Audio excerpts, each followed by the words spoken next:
The stars looked different from the observation deck of the Mars colony. Jack Porter stood with his hands clasped behind his back, watching the night sky with careful eyes. 20 years in the military had taught him to always be on alert, even during peaceful moments like this one. "Commander Porter, they're asking for you in the command center," said a young officer who had just entered the room. Jack nodded. "On my way." The hallways of the Mars colony were clean and efficient, just like the people who lived there. Humans had only been on Mars for 15 years, but they had already built an impressive home away from Earth. Jack walked quickly, his boots making soft sounds on the metal floor. Inside the command center, a group of officials stood around a large screen. Their faces looked worried. "What's happening?" Jack asked. Governor Frank Adams turned to him. "We've detected an unknown ship heading toward Mars. It's not one of ours." Jack's heart beat faster, but his face remained calm. "Have we tried to contact them?" "Yes, but no response, and it's moving faster than anything we've ever seen." The room fell silent as they watched the screen. The unknown ship was getting closer. Then, suddenly, the screen lit up with a bright flash. The ship had stopped just outside Mars orbit. "They're hailing us now," said the communications officer. "Put it through," ordered Governor Adams. The screen changed, and everyone in the room gasped. Instead of a human face, they saw something alien. It had 4 eyes and pale blue skin. When it spoke, its mouth moved in a strange way. "People of Earth, we are the Vex Ari of the Galactic Confederation. We come in peace." Jack studied the alien carefully. Its voice had been translated, sounding slightly mechanical but understandable. "I am Governor Adams of the Mars colony. We welcome you." The alien made a gesture that might have been a nod. "We have been observing your species for some time. Your recent expansion beyond your home planet has brought you to our attention." "Are you alone in space?" Jack asked, stepping forward. The alien's eyes shifted to him. "No. The Confederation includes 7 species. We are the oldest and most advanced. We have come to invite humanity to join us." Over the next few hours, more aliens appeared on the screen. Some looked almost like large birds. Others reminded Jack of lizards or giant insects. They explained that they had been watching Earth for decades. "We find your species fascinating," said the Vexari leader, "especially your capacity for warfare." Jack noticed how the alien's eyes lingered on his military uniform. "We have moved beyond most conflict," said Governor Adams quickly. "Yet you still train warriors," the alien pointed out. "This is wise. The galaxy is not always safe." 3 days later, a delegation from Earth arrived on Mars. They had been rushed there as soon as first contact was made. Scientists, diplomats, and military leaders gathered to meet the aliens who had agreed to land a small ship. The meeting place was the largest room in the colony, cleared of everything except a long table. Jack stood near the wall, watching as the human representatives took their seats. When the aliens entered, the room became very quiet. Seeing them in person was different from viewing them on a screen. The Vexari were tall and moved with strange grace. Their 4 eyes seemed to look everywhere at once. "We offer you membership in the Confederation," said the Vexari leader after formal introductions were made. "But you would enter as a junior species. Your technology is primitive by our standards." Several of the human diplomats frowned at this. "What would this membership involve?"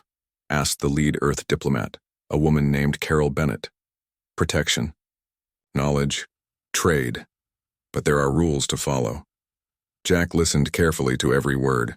He didn't trust these aliens yet. Something about the way they looked at humans 2 years passed since the aliens first came to Mars. Earth had joined the Galactic Confederation, though many humans were not happy about their junior status. Small groups of humans now lived on alien worlds, learning their ways and technology. Alien visitors had become a common sight in the larger cities of Earth. Jack Porter had been promoted.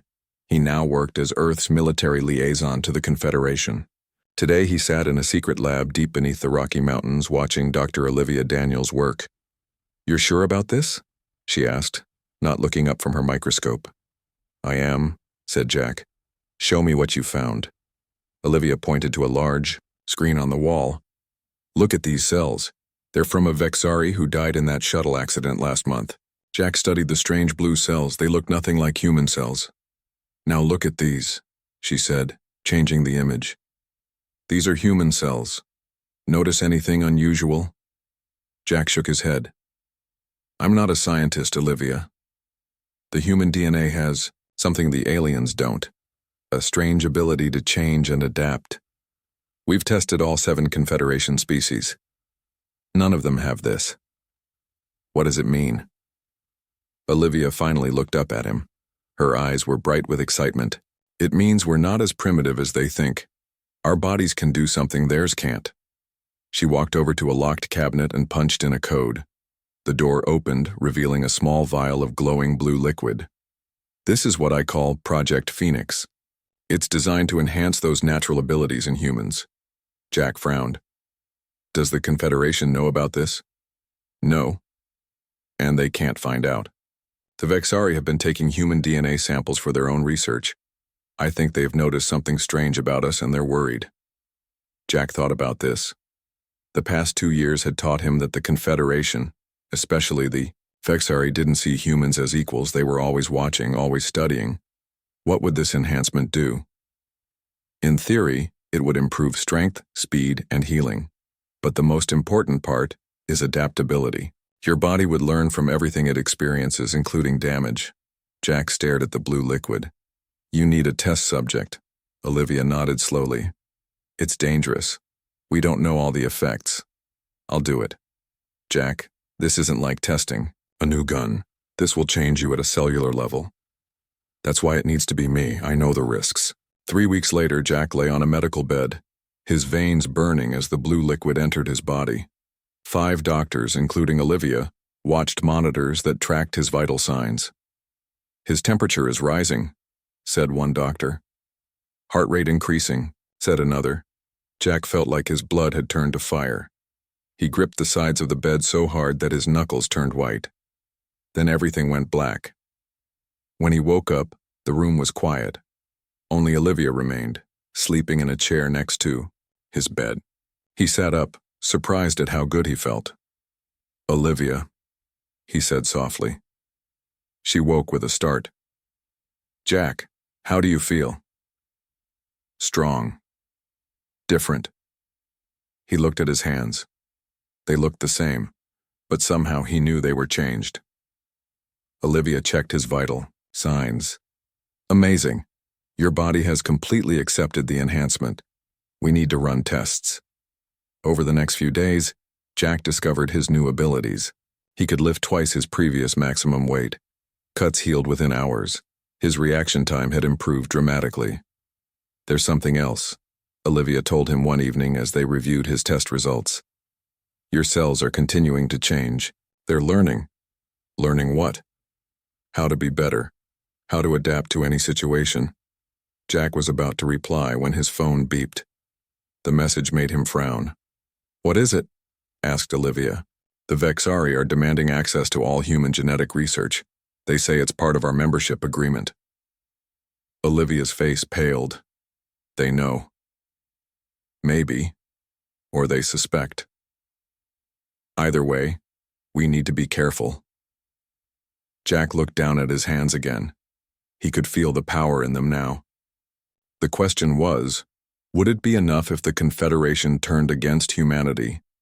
That night, as Jack slept, his enhanced cells continued to change, preparing for threats that hadn't yet come. Project Phoenix had succeeded beyond anyone's expectations. And the Vexari were right to be worried, reminded him of scientists studying lab rats. We will need time to consider your offer, said Carol. The Vexari leader looked directly at Jack. Of course. But know that we are particularly interested in your military. We would like to learn more about how humans fight. Jack felt a chill run down his spine. He kept his face blank, but inside he was worried. Why were these advanced aliens so interested in human warfare? The first contact had been made. The galaxy had opened to humanity. But Jack Porter couldn't shake the feeling that they were walking into something dangerous. Jack Porter stood tall in the meeting room aboard the Confederation space station. The circular room had a large window that showed the stars and Earth below. 6 Vexari officials sat across from the human delegation. The air felt tense. "We have been patient," said Zarvex, the lead Vexari representative. "But we must insist on full access to all human genetic research." Carol Bennett, now Earth's chief diplomat, shook her head. "Our agreement gives us the right to keep some research private, just as you do. Your research may violate Confederation laws," said another Vexari. "We have detected unusual changes in some human DNA samples." Jack kept his face calm, but his heart beat faster. They were talking about him and the other 30 humans who had now received the Phoenix enhancement. He glanced at Olivia, who sat at the end of the table. Her face was pale. "We have hidden nothing important," said Carol. "Humans are naturally curious about genetics. It's why we've made so much progress in medicine." The Vexari didn't look convinced. Their 4 eyes blinked in an unsettling pattern. "Perhaps we should take a short break," suggested Carol. "We can continue this discussion after lunch." Zarvex made a gesture of agreement. The meeting paused and people began to leave the room. Jack walked over to Olivia. "They know more than they're saying," he whispered. She nodded. "We need to be careful. I've heard rumors that—" Suddenly the doors burst open. 3 Vexari rushed in, holding strange weapons. They were not wearing the normal Confederation uniforms. "Traitors!" one of them shouted. "You hide the truth from us." Everything happened very fast. The Vexari aimed their weapons at the human delegation. Jack moved quickly, pushing Olivia behind him. The weapons fired, shooting beams of blue energy. Jack felt 3 beams hit his chest. The pain was intense, like being burned and frozen at the same time. He looked down and saw 3 smoking holes in his shirt. Any normal human would have died instantly, but Jack was not normal anymore. The Vexari who had shot him stared in shock. The room fell silent. Everyone watched as Jack took a step forward. Then another. The wounds in his chest were already closing. He could feel his enhanced cells adapting to the energy weapon, learning from it. "We shot the human," one Vexari whispered to another. He just smiled and kept walking. It was true.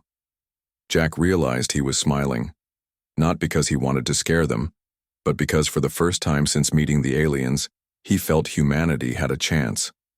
Security forces rushed in and captured the attacking Vexari. They were a radical group who believed humans were a threat to the Confederation. Now it seemed they had proved their point. "You should be dead," said Zarvex, staring at Jack's healing chest. "Humans are full of surprises," Jack replied. The next day, security footage of the incident spread throughout Confederation space. Every alien species saw a human being shot 3 times with deadly energy weapons, smiling and continuing to walk. The message was clear. Humans were different.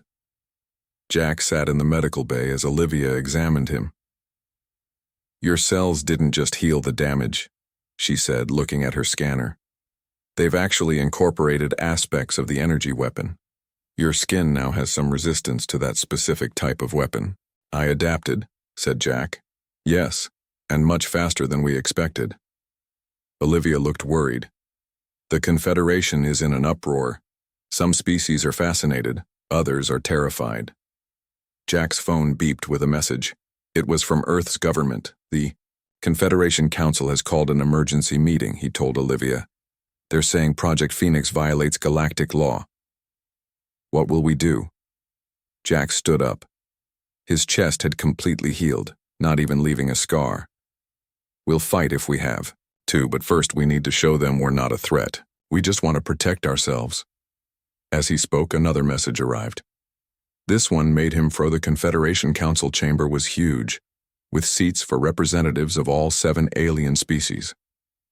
Jack Porter stood in the center with Carol Bennett and Olivia Daniels. They faced the Vexari High Council, who sat on raised platforms. "Project Phoenix is a direct violation of Confederation law," said Zarvex. His voice echoed in the large room. "Genetic manipulation for military purposes is forbidden." "That was not our purpose," said Carol. "The project was designed for human adaptation to space environments. We have seen the truth. said another council member. The human porter survived weapons that would kill any normal being. This is a military enhancement. Jack stepped forward. We developed this technology because we felt threatened. The Confederation has always treated humans as lesser beings. Murmurs spread through the chamber. Some aliens nodded in agreement. Jack noticed that not all species seemed to support the Vexari position. The Council has made its decision, announced Zarvex. All enhanced humans must be surrendered to Confederation medical facilities for treatment. Project Phoenix must be shut down.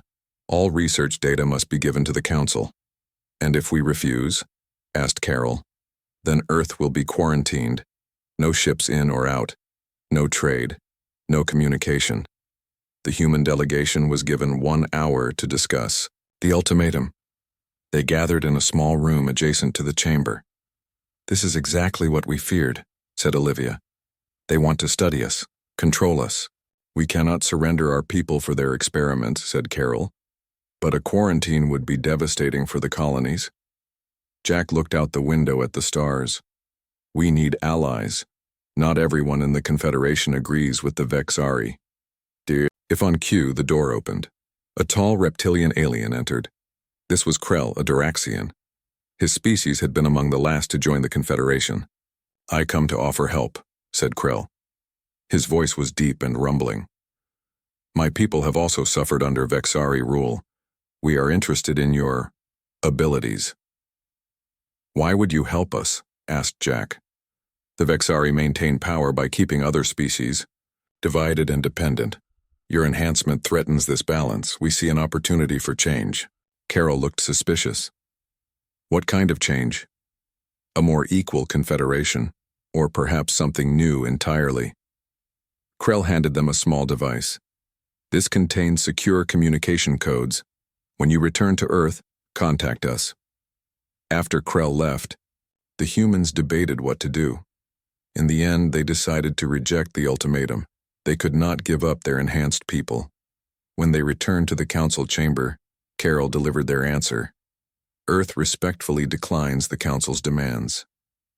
We propose instead a treaty that recognizes human genetic sovereignty. The chamber erupted in shouts and arguments. Zarvex raised his hand for silence. Then Earth is now under quarantine. Confederation ships will surround your solar system. Any vessel attempting to leave will be destroyed. As they flew back to Earth, Jack received alarming news from Olivia. 30. Enhancements are spreading, she said, showing him data on her tablet. Enhanced humans who spend significant time with non-enhanced humans are somehow transmitting the changes. How is that possible? I don't know. It's like the enhancement has evolved beyond our original design. It wants to spread. Jack thought about this. The Vexari would consider this even more dangerous. Yes, and there's more. Each enhanced human is developing slightly different abilities based on their experiences. You've adapted to energy weapons. Others have developed other resistances. When they landed on Earth, they found the planet in turmoil. The news of the quarantine had spread, and people were scared. Food shortages were already starting in the outer colonies. Jack met with Earth's military leaders. Some wanted to surrender to the Confederation demands. Others wanted to fight.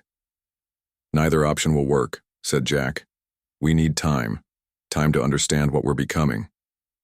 That night, Jack gathered a small team of enhanced humans. Each had been chosen for their skills and loyalty. We are now called the Phoenixes, he told them, and we have work to do. As Confederation ships moved into position around Earth's solar system, humanity faced its greatest challenge. The quarantine had begun. When? The Vexari fleet is moving into position around Earth. They're saying it's for our protection. Olivia looked up from her scanner. Protection or containment? Jack didn't answer. He didn't need to. They both knew that everything had changed. The incident had revealed humanity's secret, and the Confederation was afraid. 1 month into the blockade, life on Earth had changed dramatically. Confederation ships surrounded the solar system, preventing any travel beyond Mars. The colonies on Europa and Mars were running low on supplies. Jack Porter stood on the bridge of a small unmarked ship. His team of 12 enhanced humans worked at various stations around him. They called themselves the Phoenixes now. "Target in range," said Ryan Collins, Jack's second-in-command. "Confederation supply vessel, just as our Duraxian friends reported." "Any signs they've spotted us?" asked Jack. "No, their shields are down. They don't expect any trouble this far from Earth." Jack nodded. "Take us in. Remember, we want supplies, not a fight." The Phoenixes had been conducting raids on Confederation ships for 3 weeks. They took food, medicine, and technology back to the colonies. The small ship moved silently toward the much larger alien vessel. "They're scanning this sector," warned Ryan. 30 seconds until they detect us." "All hands. Ready," ordered Jack. "Standard approach." The team had done this before. As they pulled alongside the alien ship, 4 Phoenixes in spacesuits jumped across to the hull. They attached a small device that cut through the ship's outer skin. Within minutes, they were inside. Jack waited on the bridge, listening to the team's reports through his earpiece. They moved through the alien ship quickly, taking what they needed. No alarm sounded. "We've got company," said a voice suddenly. 2 Vexari guards. Jack tensed. "Avoid conflict if possible." Too late. "They're shooting." There was silence for a moment. Then the voice returned. "We're fine. Their weapons had minimal effect. They're contained." This had happened before. The enhanced humans could now withstand most Confederation weapons. Each exposure made them stronger, more resistant. 20 minutes later, the team returned with crates of supplies. The mission was a success. As they moved away from the Confederation ship, Jack felt a small victory. Back on Earth, they delivered the supplies to a hidden base in the Rocky Mountains. This was now the headquarters for Project Phoenix. Olivia Daniels met them as they landed. "Need to talk," she said to Jack, her face serious. In her lab, she showed him new data on the enhancements. "The changes are accelerating," she explained. "Every time you're exposed to a new weapon or technology, your cells don't just adapt, they evolve." Jack looked at the screen, showing his own cellular structure. It was nothing like normal human cells anymore. "Is it dangerous?" "Not to you. But I'm concerned about how far these changes might go. There seem to be no limits." Before Jack could respond, an alarm sounded. They rushed to the command center where Ryan was watching a large screen. "The Vexari have started boarding civilian ships," he said. "They're taking human hostages." Jack felt anger rise inside him. "Where?" "Mars orbit. They've seized a passenger ship. Get the team ready. We leave in 30 minutes. As the Phoenixes prepared for their mission, Lisa Harmon, another enhanced human, approached Jack. She worked as a diplomat before joining the team.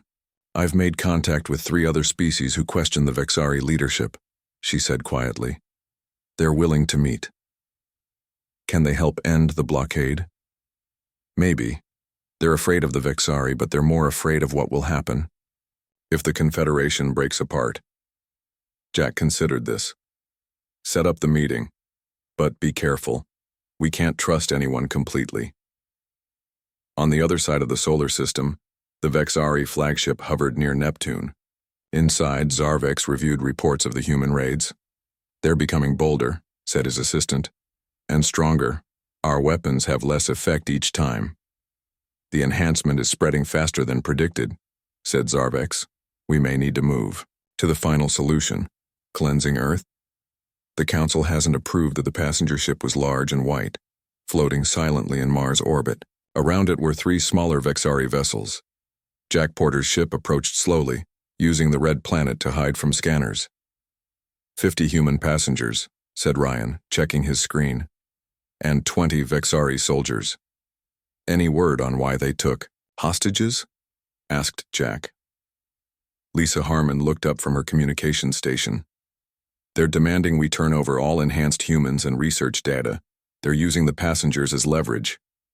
Jack's face hardened. "Not going to happen. Team 1, prepare for boarding. Team 2, be ready to create a distraction." The Phoenixes moved with practiced efficiency, 6 of them, including Jack, put on special suits designed for space combat. The suits had been improved with Confederation technology taken during previous raids. "Remember, our priority is the safety of the hostages," Jack told his team. "We go in quiet, get them out, then deal with the Vexari." Their ship moved closer, staying in the shadow of Mars. When they were in position, the second team launched small drones that created false signals on the Vexari scanners. The alien ships turned to investigate, leaving the passenger vessel briefly unguarded. Jack and his team crossed the space between ships quickly. They cut through an airlock and entered the passenger vessel. Inside, they moved silently through the corridors, following the ship's layout they had studied. They found the hostages in the main dining hall, guarded by 10 Vexari soldiers. The aliens had energy weapons pointed at the frightened humans. "Omni." "My signal," whispered Jack to his team. 3, 2, 1. The Phoenixes burst into the room from 3 different doors. The Vexari fired immediately, their weapons flashing blue energy. But the enhanced humans kept moving. The energy weapons that had once been deadly now barely slowed them down. Jack reached the first guard and disarmed him with a quick movement. Around him, his team did the same. The hostages watched in amazement as the 6 humans took down the alien guards without killing any of them. "We're here to get you out," Jack told the passengers. "Follow us quickly and quietly." As they led the hostages toward the airlock, an alarm sounded. The remaining Vexari on the ship had discovered them.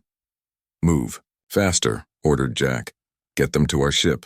Ryan led the hostages while Jack and 2 others stayed behind to deal with the Vexari reinforcements. As the aliens rounded the corner, they fired a new weapon. This one shot red beams that burned hotter than the blue ones. Jack felt the heat. As a beam hit his shoulder, it hurt more than he expected. His body was adapting, but more slowly, to this new weapon. The Phoenixes returned fire with captured Confederation weapons, forcing the Vexari to take cover. "They've upgraded their weapons," said one of Jack's team. "So have we," replied Jack, feeling his cells already learning from the new attack. They fought their way back to the airlock. The last hostages were crossing to the Phoenix ship when 3 Vexari vessels returned from investigating the drone distraction. "We need to move now," said Ryan over the radio. Jack and his 2 teammates jumped across the space between ships just as the Vexari opened fire. Their ship pulled away from the passenger vessel, accelerating quickly. "Enemy ships in pursuit," warned Lisa. "Execute jump pattern Alpha," ordered Jack. The Phoenix ship performed a series of quick maneuvers, using Mars's gravity to gain speed. Then they dropped behind one of Mars's small moons, activating a cloaking device stolen from a Confederation science vessel. The Vexari ships passed by, unable to detect them. When they returned to Earth, the rescued hostages had an important story to tell. They had overheard the Vexari soldiers talking about something called the cleansing. "They said Earth needs to be cleansed to prevent the spread of the enhancement," said one passenger. They were discussing plans to attack Earth directly. Jack immediately called a meeting with Earth's leaders. While the Phoenixes had been fighting individual battles, the Vexari had been planning something much worse. "We need to find out what they're planning," said Jack. "And we need to do it now." Lisa stepped forward. "I have an idea. The Vexari flagship carries all their top-secret plans. If we could get on board." "That would be suicide," said a general. "Not for us," replied Jack. "Not anymore." The most dangerous mission yet was about to begin. The Phoenixes would infiltrate the heart of the Confederation fleet, and what they would discover would change the course of the war. They will when they see this. Zarvex pointed to a screen showing Jack Porter's cellular structure. "The humans aren't just adapting, they're becoming something new. Something that could threaten the entire Confederation." As Jack's ship raced toward Mars to rescue the hostages, neither side knew that the coming confrontation would change everything. The Phoenixes were about to face their greatest challenge yet, and the true nature of the enhancement would be revealed. The Vexari flagship was enormous, almost the size of a small moon.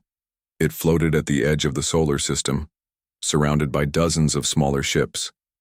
This was the heart of the Confederation blockade. Jack Porter and his team of 4 other Phoenixes approached in a stolen Doraxian shuttle. Their allies had provided the ship and security codes to help them pass through the Confederation defense network. "Security checkpoint ahead," said Ryan, who was piloting the shuttle. "Sending the codes now." Everyone held their breath as the codes were transmitted. After a few seconds, a response came back. "We're clear," said Ryan. "They think we're a supply ship." The shuttle docked with the massive flagship. Jack looked at his team: Ryan, Lisa, and two other enhanced humans named Eric and Stan. They had all been through multiple missions together. "Remember the plan," said Jack. "We get to the central data core, copy their files, and get out. No unnecessary risks." They moved through the flagship's corridors, wearing stolen Confederation uniforms. So far, no one had challenged them. The ship was so large and had so many crew members that a few more faces didn't attract attention. Using the ship layout provided by their Duraxian allies, they found their way to a restricted area near the center of the vessel. Here, security was tighter. "Two guards at the entrance," whispered Eric, peering around a corner. "I'll handle this," said Lisa. She stepped out into the corridor and approached the guards confidently. She spoke in the Vexari language, which she had been learning. The guards seemed confused by her accent but not suspicious. Then, with movements too quick for the guards to follow, Lisa disabled both of them without making a sound. "Clear," she called softly. Inside the restricted area, they found the data core, a massive room filled with glowing blue columns of light. Ryan connected a device to one of the terminals. "I need 5 minutes to copy the files," he said. Jack and the others stood guard. The room was quiet except for the soft hum of the data systems. Then, an alarm sounded. "We've been detected," said Eric. Jack made a quick decision. "Ryan, keep working. The rest of us will hold them off." Vexari security forces rushed into the room.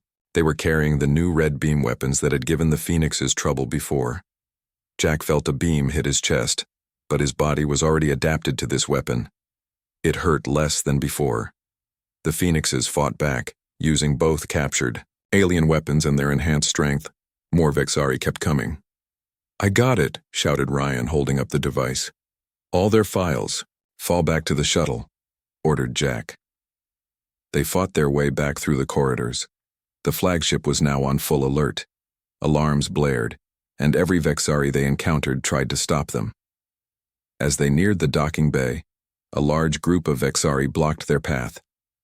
At their center stood Zarvex himself, the leader of the Confederation Council. "I should have known it would be you, Porter," said Zarvex, "the troublesome human who won't die." "Let us pass," said Jack. "We don't want to hurt anyone." Zarvex laughed. "You still don't understand. We're not afraid you'll hurt us. We're afraid of what you're becoming." He held up a small device. On its screen was an image of human DNA, but it was changing, evolving even as they watched. "Your enhancements aren't just making you stronger," said Zarvex. "They're changing what it means to be human. Soon, you won't be human at all." "What are you talking about?" asked Jack. "This is why we ordered the cleansing of Earth. In 3 days, our fleet will sterilize your planet." "Nothing will survive, it's the only way to be sure." Jack felt cold anger rise within him. "We won't let that happen." Zarvex raised his hand, and the Vexari soldiers aimed their weapons. "You won't leave this ship alive," he said. Just then, the ship shuddered violently. Emergency lights flashed. "What's happening?" demanded Zarvex. A voice came over the intercom system. "Multiple ships approaching, they're firing on us." Jack smiled. That would be our allies. The Con Earth prepared for war as the massive Confederation fleet approached.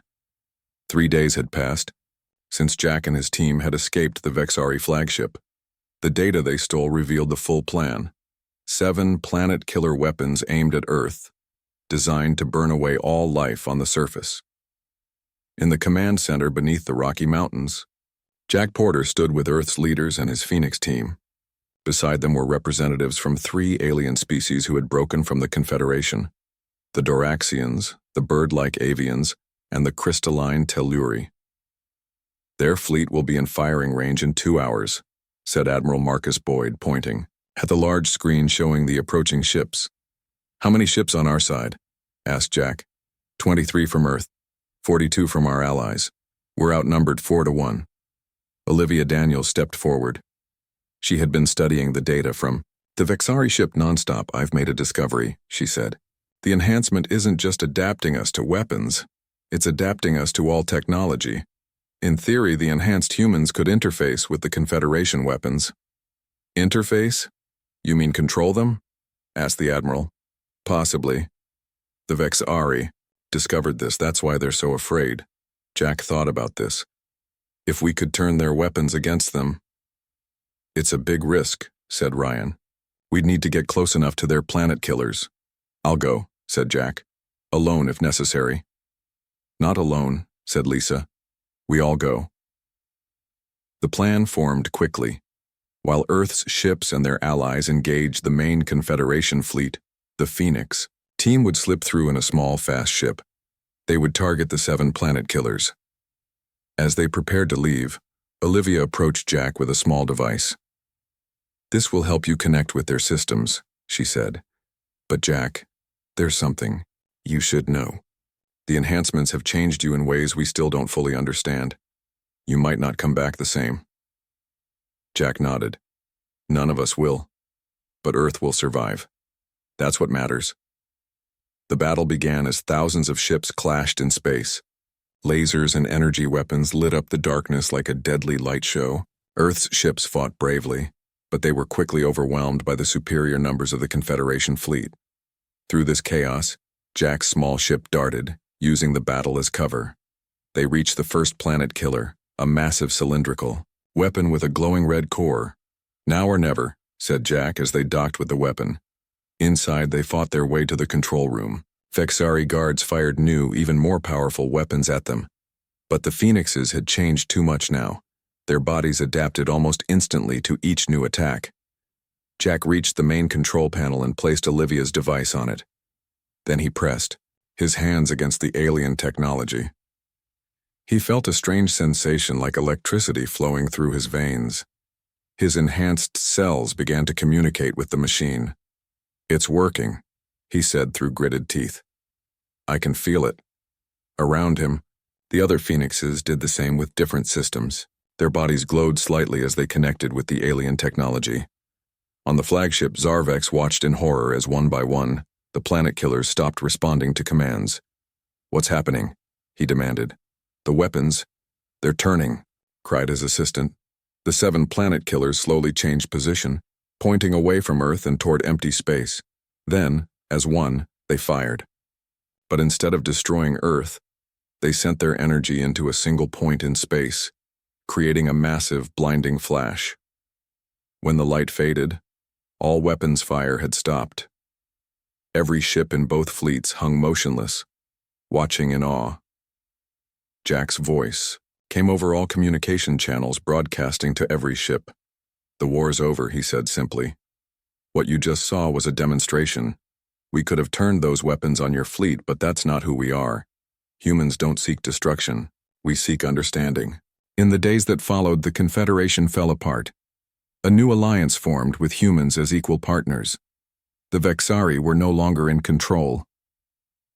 1 month later, Jack stood with Olivia in her lab, looking at scans of his body. "The changes have stabilized," she said. "You won't become godlike or monstrous, just different, more adaptable than any species known." "And the others?" "The same. You're still human, Jack, just the next step in our evolution." Jack smiled. "A step we were pushed to take." As he left the lab, Jack remembered the moment when he was first shot by the Vexari and kept walking. That moment had changed everything. Sometimes the greatest strength wasn't in fighting back, but in simply continuing forward, no matter what stood in your way. Federation isn't as united as you think. In the confusion, the Phoenixes attacked. They fought through the Vexari guards and ran for the docking bay. Behind them, more explosions rocked the flagship. As they reached their shuttle, Jack saw Doraxian battleships attacking the Confederation fleet. The rebellion had begun. "Get us home," Jack told Ryan as they lifted off. "We need to prepare Earth for what's coming."